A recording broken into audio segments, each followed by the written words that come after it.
Good morning. ನೋಡಿ, ಇವತ್ತು October 26.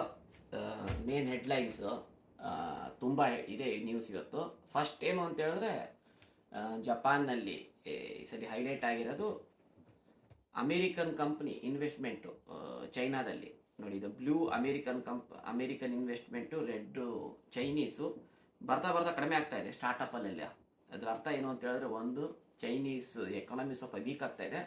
ಆಮೇಲೆ ಅಮೇರಿಕನ್ ಇನ್ವೆಸ್ಟ್ ಆಲ್ಮೋಸ್ಟ್ ಬರ್ತಾ ಬರ್ತಾ ತುಂಬ ಕಡಿಮೆ ಆಗ್ತಾ ಇರೋದು ಈ ಅಮೇರಿಕಾ ಮತ್ತು ಚೈನಾ ಮಧ್ಯೆ ಇರೋ ಗಲಾಟೆಯಿಂದ ಆಗಿರೋದು ವಿಷಯ.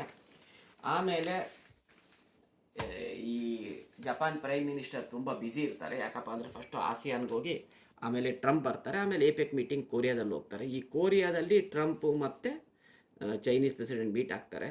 ಬಟ್ ಇವರು ನಮ್ಮ ಜಪಾನ್ ಪ್ರೈಮ್ ಮಿನಿಸ್ಟ್ರು ಹೋಗ್ತಾ ಇದ್ದಾರೆ ಅಲ್ಲಿ. ಸ್ವಲ್ಪ ಇಂಟ್ರೆಸ್ಟಿಂಗ್, ಯಾಕಪ್ಪ ಅಂದರೆ ಅವರು ಆಗಿ ಒಂದು ವಾರಕ್ಕೆ ಹೋಗ್ತಾ ಇದ್ದಾರೆ. ಸೊ ಅಮೇರಿಕಾ ಮತ್ತು ಚೈನಾ ಯೂಶಲಿ ಮಾತಾಡೋದು ರೇರ್ ಅರ್ತು ಅವನ್ನೆಲ್ಲ ಮಾತಾಡ್ತಾರೆ ಅಂತ ಬರೆದಿದ್ದಾರೆ. ನೆಕ್ಸ್ಟ್ ಏನಪ್ಪ ಅಂತಂದು ಹೇಳಿದ್ರೆ, ಹೈಲೈಟು ಈ ಅಮೇರಿಕಾ ಮತ್ತು ಜಪಾನ್ ಬಗ್ಗೆ ಹೈಲೈಟ್ ಬರೆದಿದ್ದಾರೆ. 2 ಪಾಯಿಂಟ್ ಆಗತ್ತೆ. ಏನು ಅಂತ ಹೇಳಿದ್ರೆ, ಟ್ರಂಪ್ ಅವರು ಬಂದ್ಬಿಟ್ಟು GDP ಡಿಫೆನ್ಸ್ ಬಜೆಟ್, ಡಿಫೆನ್ಸಿಂದು ಏನಪ್ಪ ಅಂತ ಹೇಳಿದ್ರೆ ಬಜೆಟು GDP 2% ಅಂತ ಹೇಳಿದರು.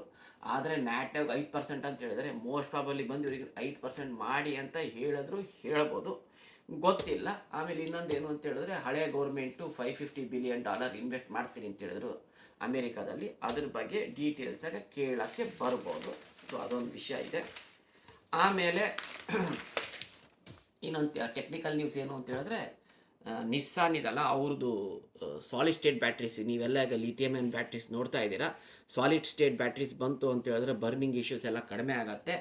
ಆಮೇಲೆ ಅದರಲ್ಲಿ ಜಾಸ್ತಿ ಕೆಪಾಸಿಟಿ ಇರೋದ್ರಿಂದ EV ಕಾರ್ಸ್ ಎಲ್ಲ ಚೀಪಾಗೆ ಭಾಳ ದೂರ ಹೋಗುತ್ತೆ ಅಂತಿದೆ. ಅವ್ರದ್ದು ಆಗಿದೆ. FY28 2028ರಿಂದ ಮಾಸ್ ಮ್ಯಾನುಫ್ಯಾಕ್ಚರಿಂಗ್ ಹೋಗ್ತಾ ಇದೆ ಅಂತಿದೆ.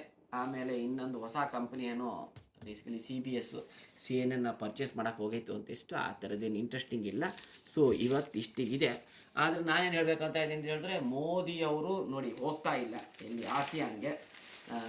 ನೋಡಿದ್ರೆ ನೋಡಿ, ಆಸಿಯಾನ್ಗೆ ಆ್ಯಕ್ಚುಲಿ ನಮ್ಮ ಭಾರತದಿಂದನೇ ತುಂಬ ಹತ್ತಿರ ಆಸಿಯಾನ್ ಎಷ್ಟೋ ಕಂಟ್ರೀಸಲ್ಲಿ ನಮ್ಮ ಭಾರತದವರು ಭಾಳ ವರ್ಷ ಅಲ್ವಾ, ನಮ್ಮ ಹಿಂದೂಯಿಸಮು ಬುದ್ಧಿಸಮು ಇರೋ ದೇಶ.